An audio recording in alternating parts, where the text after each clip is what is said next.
দ্বিতীয় one day bat হাতে পরিবর্তনের গল্প লিখেছেন সৌম্য। নিজের ক্যারিয়ারের সেরা তো বটেই, এশিয়া ব্যাটারদের মধ্যে ব্যক্তিগত সর্বোচ্চ রানে ইনিংসটা গত ম্যাচে খেলেছেন এই বাঁহাতি ব্যাটার। একই ম্যাচে অভিষেক হয়েছে রিশাদ হোসেন। বলাতে খুব বেশি কিছু করতে না পারলেও শুরুটা ভালো হয়েছে এই লেগ স্পিনারে। আর শুক্রবার নেপিয়ার গণমাধ্যমের মুখোমুখি হয় শান্ত।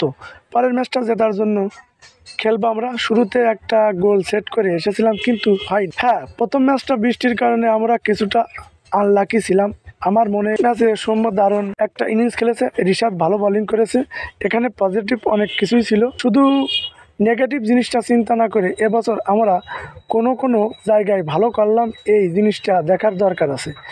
রিশাদের বোলিংয়ে দারুণ ছিল, সৌম্যর কামব্যাকটা অসাধারণ ছিল, উন্নতি হয়েছে। আমার মনে হয় আমরা দল হিসেবে যদি আর একটু উন্নতি করতে পারি তাহলে ম্যাচ জেতা সম্ভব। করেন শান্ত। সিরিজের শেষ ওয়ানডে যার সুযোগ দেখছেন শান্ত। আমি প্রতিটি ম্যাচ একটা সুযোগ হিসেবেই দেখি।